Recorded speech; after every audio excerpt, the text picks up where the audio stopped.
بسم الله الرحمن الرحيم. الحمد لله رب العالمين، والصلاة والسلام على رسول الله محمد صلى الله عليه وعلى آله وصحبه وسلم. Kuna wimbi la baadhi ya watu au baadhi ya vikundi vimejitokeza, vikawa vikundi hivyo vimejiajiri kazi ambayo haipo sawa kwa misingi ya Uislamu. Kazi yenyewe ambayo wao walikuwa wamejiajiri kwamba wanawake wamejiorganize wakajiweka kama ni kikundi katika baadhi ya maeneo ya nchi yetu hii, ikawa kwamba wao wasafisha wanawake wenzi wao katika sehemu za siri. Kwa maana mwanamke ambaye alikuwa anahitaji huduma ya kusafishwa sehemu zake za siri, za kunyolewa katika sehemu zake za siri, basi anawasiliana na kikundi hicho. Kikundi hicho kinakuja kinamtoa mwanamke mmoja, kinakuja kumsafisha mwanamke huyo ambaye alikuwa amehitaji huduma. Au kama mwanamume, basi kikundi hicho kinamtoa mwanamume, anakuja mwanamume huyo kuja kumsafisha mwanamume huyo. Huu utaratibu si utaratibu wa sawa, na kazi hii ni kazi ambayo ilikuwa si sawa, bali Uislamu umeweka utaratibu. Mwanamke akishafikia balighi, ukamfahamisha namna iliyokuwa nzuri ya yeye kusimamia haki ya kiwiliwili chake, kujisafisha kwake, kujitoharisha kwake, kuanzia anapopatwa na eda ya hedhi mwanamke, anapopatwa na siku zake za hedhi mwanamke, Uislamu ukamfahamisha namna ya kujitoharisha yeye mwenyewe. Kadhalika vile vile kujisafisha katika sehemu zake za siri, kujiweka katika mazingira ambayo yalikuwa sawa, mwanamke anatakana ajisimamie yeye mwenyewe. Kadhalika vile vile na mwanamume umeweka utaratibu Uislamu mwanamume kujisafisha yeye mwenyewe, na wala haifai mwanamke mwenye akili timamu na alikuwa mzima wa afya akamchukua mwanamke mwenzake, kisha akamfunulia aibu zake, akamfunulia uchi wake, kisha ikawa kwamba mwanamke huyo mwingine yeye ndo akawa anamsafisha katika sehemu hizo za siri. Huu utaratibu si wa sawa, bali utaratibu huu ni utaratibu ambao unakwenda kinyume na misingi na mafundisho ya Uislamu. Sasa ikiwa kwamba katika hicho kikundi wapo Waislamu, basi tunaambia waachane na utaratibu huo, kwa sababu huo ni utaratibu ambao ulikuwa upo kinyume na Uislamu.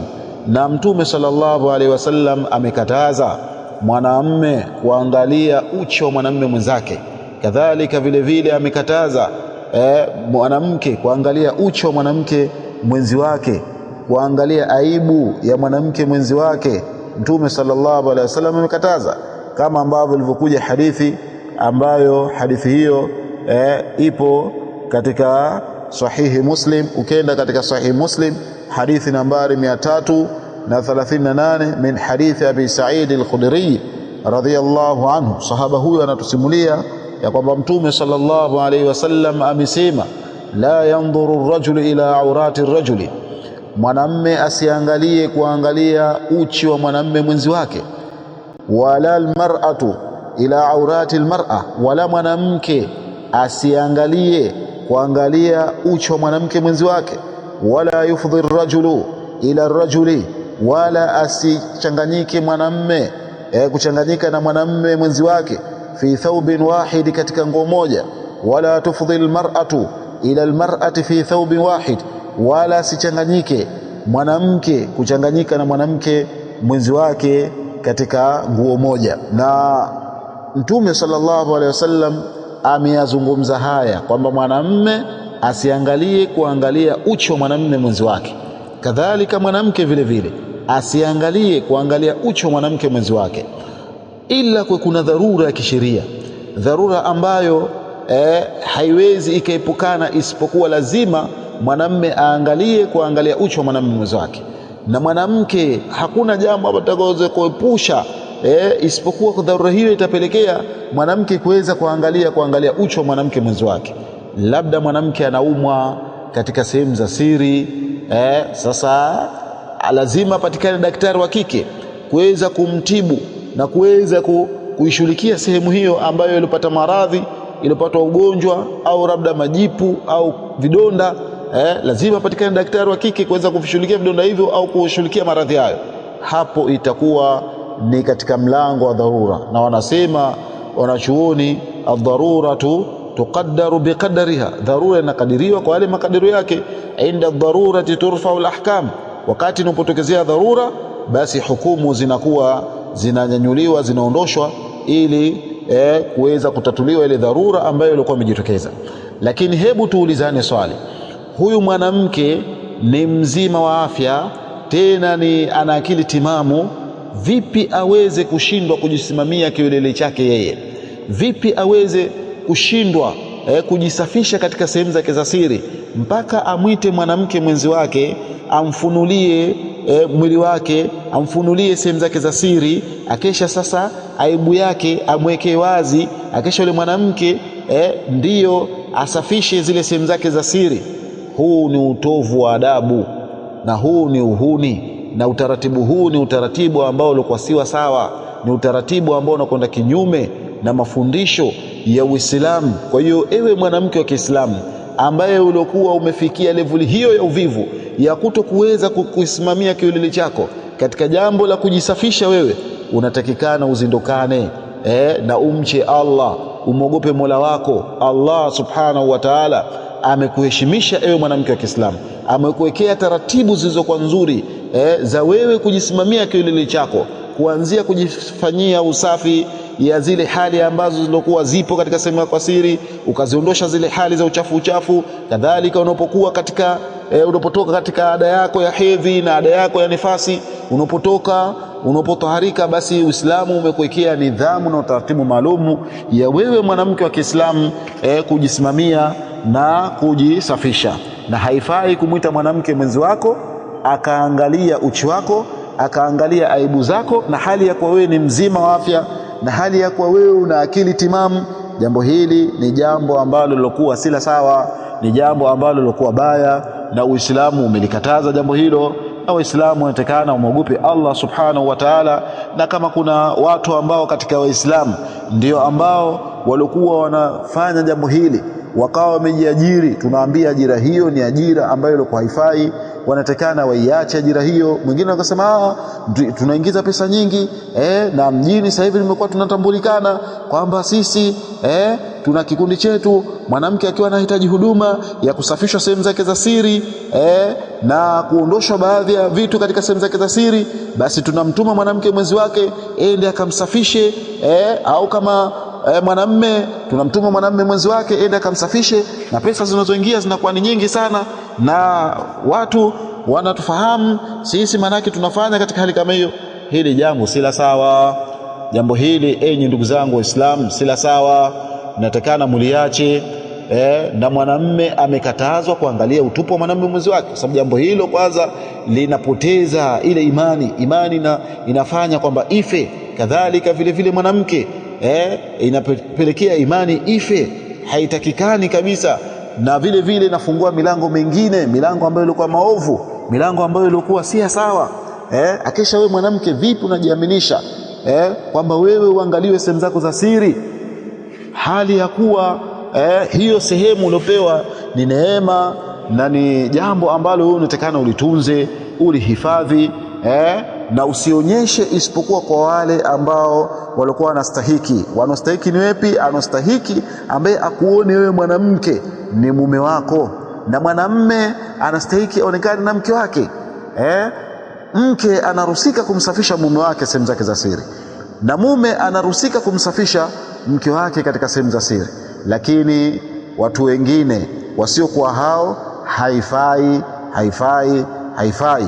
Na mtu anatakana ajiepushe na taratibu hizo, kwa sababu hizo ni taratibu ambazo shetani amefungua milango hiyo ili kuwapoteza watu, ili kuwatoa katika taa ya kumtii Allah subhanahu wa ta'ala, kwa sababu utiifu wa kumtii Allah subhanahu wa ta'ala umewekwa kwamba mwanamume asiangalie kuangalia uchi wa mwanamume mwenzake, kadhalika na mwanamke asiangalie kuangalia uchi wa mwanamke mwenzi wake. Sasa watu wakikiuka utaratibu huu, wakaona kana kwamba mwanamke kwa mwanamke inafaa kuangaliziana, ni jambo ambalo kwa sila sawa, ila kuna dharura ya kisheria ambayo ilikuwa Uislamu umeruhusu. Mwanamke anaumwa sehemu zake za siri, kwa hiyo kuna daktari wa kike anatakana azishughulikie sehemu zile ili amondoshee maradhi. Hapo inakuwa ni mlango wa dharura, na dharura itakuwa inakadiriwa kwa makadirio yake. Au mwanamke ni mjamzito anataka kujifungua, anahitaji msaada wa daktari wa kike ili manake kuweza kumsaidia akajifungua katika hali iliyokuwa nzuri, hapo inatakikana. Na hapa vile vile tunatoa maelekezo kwamba baadhi ya wanaume wanasomea field hizi za udaktari za kuzalisha. Haya ni masala ambayo wanawake wanatakana wao ndio wasimamia wanawake wenzi wao. Na mwanamume ikiwa kwamba amesomea masala hayo, basi yeye awe ni mwenye kuongoza tu, lakini unapofika wakati wa mwanamke kujifungua kuzaa, basi yeye ikiwa ni mwanamume ana tauhidi, anafahamu, awaongoze wale wanawake, awaambie wewe ndio akamshirikie mwanamke mwenzi wao ili ajifungue katika hali ambayo ilikuwa nzuri na katika hali ambayo ilikuwa salama. Uislamu umeweka nidhamu, Uislamu umemhifadhi mwanamke, kadhalika ukamhifadhi mwanamume na sehemu zao za siri, kwamba ni sehemu ambazo zilikuwa zinatakana kwamba zihifadhiwe. Na hadithi ya Muawiya ibn Haida al-Kushairi, hadithi ambayo anatusimulia sahaba Mtume sallallahu alaihi wasallam kwamba alimuuliza Mtume sallallahu alaihi wasallam, sahaba huyu alimuuliza, ya Rasulullah, vipi kuhusiana na hizi nyuchi zetu? Vipi inatakana kwamba sisi tuwe nazo na tuziweke katika mazingira gani? Mtume sallallahu alaihi wasallam akamwambia, ihfadh auratak, uhifadhi utupu wako, uhifadhi uchi wako, illa min zawjatika, isipokuwa kwa mke wako. Kwa maana mke wako ni halali kuona utupu wako, kuona uchi wako, kuona sehemu zako za siri. Au ma malakat yaminuk, au wale ambao walikuwa wamemiliki mkono wako wa kulia, maana yake wamemilikiwa na mkono wako wa kulia, kwa maana watumwa. Sheria imeruhusu vile vile mtumwa ambaye ulikuwa umempata kwa misingi ya Uislamu uliokuwa umeiweka misingi hiyo mpaka kafikia pahala kwamba ukammiliki mtumwa, basi unaruhusika mtumwa huyo ukastereka naye akaona sehemu zako za siri. Yule sahaba akauliza, qultu ya Rasulullah, nikasema ewe mtume wa Allah, araaita in kana alqaumu ba'dhum fi ba'd, nipe habari mimi ya Rasulullah, ikiwa watu wapo wao kwa wao, wenyewe kwa wenyewe, wanaume kwa wanaume na wanawake kwa wanawake, vipi ya Rasulullah? Hapo inarusika kwamba kuweza kila mmoja akakaa kwamba labda anaweza kuona sehemu zake za aibu za mwenzake, yani wanawake labda akaweza kuona aibu za wanawake wenzi wake, sehemu za siri za wanawake wenzi wao, na wanaume wakaweza kuona sehemu za siri za wanaume wenzi wao. Faqala, mtume akasema sallallahu alaihi wasallam, fa in istata'ta alla turiyaha ahadan fala turiyannaha, ikiwa utaweza wewe kuweza kustiri uchi wako, kuweza kustiri utupu wako, kuweza kustiri aibu yako, usimuonyeshe yoyote yule, basi utakana kwamba usimuonyeshe yoyote yule. Yule sahaba akasema, ya Rasulullah, fa in kana ahduna khaliyan, je, ikiwa mmoja wetu yupo sehemu za siri, yuko pweke, hakuna mtu yoyote ambaye anamuona? Qala, mtume akasema, fallahu ahaqqu an yustahya minhu minan nas, Allah anastahili zaidi kuonewa haya kuliko watu. Maana yake kwamba hata kama utakuwa peke yako na hakuna sababu iliyopelekea kwamba wewe ukae uchi, ukae mtupu, hakuna sababu hiyo, maana yake kwamba hujaenda kujisaidia haja kubwa wala kujisaidia haja ndogo, au labda kukoga, basi hakuna sababu yote dharura iliyopelekea hivyo, unatakana vile vile ujistiri, usikae uchi. Sasa leo kwa nini wanawake wanafanya vitendo hivyo ambavyo kwa sivyo sawa, wenyewe wakaita kwamba ni ajira ya kujiajiri, kwamba wao wameweka ajira, na ikawa kwamba sasa wanatambulikana, kwamba wanapita katika kila nyumba, anahitaji huduma ya mtu kusafishwa sehemu zake za siri, mwanamke anaingia anamsafisha mtu katika sehemu zake za siri, mwanamke mwenzi wake katika sehemu zake za siri. Hili jambo si la sawa, ni jambo ambalo litakana kwamba lifahamishwe, wanawake wafahamishwe, waelekezwe kwamba hili jambo si la sawa, na mwanamke wa Kiislamu anatakana ajisimamie mwenyewe kukisafisha kiwiliwili chake, kukitoharisha kiwiliwili chake, na wala siweke wazi aibu zake, ikapelekea kwamba mwanamke mwenzi wake sasa akawa anaziona zile aibu zake au zile sehemu zake za siri akawa anaziona. Hili jambo si la sawa, ila kwa kuna dharura ya kisheria, labda awe anaumwa, katika sehemu hizo zinahitaji matibabu na daktari wa kike yupo, akawa anatakana kwamba zishughulikie sehemu hizo, hiyo ni dharura. Au kama ni mjamzito, kuna daktari wa kike anatakana kwamba mshughulikie ili ajifungue, hiyo ni dharura. Au kwamba yeye ni mgonjwa, mtu mzima, akili zake haziko sawa, basi hapo ataingia mwanawe wa kike, kama ni mwanamke atamsafisha sehemu hizo za siri kwa dharura hizo zilokuwa zipo kwa misingi ya Uislamu, lakini bila dharura yoyote ile ni jambo ambalo lilokuwa halikubaliki, ni jambo ambalo kwa sila sawa. Kwa hiyo wale ambao wanafanya kazi hii tunawaambia hii ni kazi ambayo ilikuwa haifai. Hii ni kazi ambayo inatakana kwamba watu waiache, kwa sababu ni kazi ambayo inapelekea kuua imani, ni kazi ambayo unamwasi Allah ndani yake, kwa sababu Allah subhanahu wa ta'ala amemtamkisha mtume wake. Mtume akasema la yanzuru rajulu ila aurati rajuli wala almar'atu ila aurati almar'a, mwanamme asiangalie kuangalia utupu wa mwanamme mwenzi wake, wala mwanamke asiangalie kuangalia utupu wa mwanamke mwenzi wake. Ikiwa Uislamu unasema hivi, vipi wewe mwanamke wa Kiislamu unaanzisha kikazi au unaanzisha kiajira au unaanzisha kikundi, akisha kikundi hicho kikao kwamba kinasimamia katika kuwasafisha wanawake katika sehemu zao za siri? Hili jambo si la sawa. Muislamu unatakana kwamba umche Allah, uachane na jambo hili, kwa sababu jambo hilo linakwenda kinyume na misingi ya Uislamu. Kwa hiyo ajira hizo tunasema kwa uwazi ni ajira ambazo zilikuwa hazifai. Kama kuna wanawake ambao waliokuwa wanafanya kitu hicho, tena wanawake hao ni wa Kiislamu, tunawanasihi waachane na jambo hilo, kwa sababu jambo hilo ni jambo ambalo kwa sila sawa. Mwingine anasema linatuingizia kipato, linatuingizia pesa, mwingine amejenga kwa sababu ya kazi hii, mwingine amefanya hichi, amenunua gari kwa sababu ya kazi hii, ni pesa nyingi sana. Mwanamke sisi tunakwenda pale, mwanamke mwenyewe anaweza kafanya pirika zake akachezea simu na huku sisi tunamsafisha, hakuna lolote ambalo linatokezea. La, jambo hili katika Uislamu limekatazwa. Kwa hiyo ewe mwanamke wa Kiislamu, achana na jambo hili la kwamba wewe mwanamke wa Kiislamu unakwenda kumsafisha mwanamke mwenzi wako katika sehemu za siri, hali ya kwa mwanamke huyo ana akili zake timamu, hali ya mwanamke huyo ni mzima wa afya. Haitakikani. Na huyo ambaye anasafishwa na yeye anatakana achane na jambo hilo, ajisimamie yeye mwenyewe, ajitoharishe yeye mwenyewe, ajisafishe yeye mwenyewe, kwa sababu ile sehemu yake ya siri ni amana aliyopewa na Allah subhanahu wa ta'ala, na wala hakutakiwa kwamba yeye aiache wazi. Hata kwa mwanamke mwenzi wake ametakana vile vile aisitiri. Na wanachuoni walipokuwa wakiulizwa kuhusiana na masala haya, basi wakatoa maelezo, akiwemo al-Allama Ibn Bazi alayhi rahmatu min Allah. Akasema Ibn Bazi alayhi rahmatu min Allah, wakati alipokuwa anaulizwa kuhusiana na swali, je, mwanamke inarusika kukaa uchi mbele ya mwanamke mwenzi wake, akasema yambaghi lilmar'a, inatakikana kwa mwanamke anta'tada sitra, ajizoeshe kujistiri, wa antahrisa ala sitri badaniha inda nisaiha, na afanye pupa na bidii ya kujistiri kiwiliwili chake mbele ya wanawake wenzi wake. Ajistiri mbele ya wanawake wenzi wake, asionyeshe aibu zake, asionyeshe uchi wake, asionyeshe yale mambo ambayo Allah amemhifadhia mbele ya wanawake wenzi wake.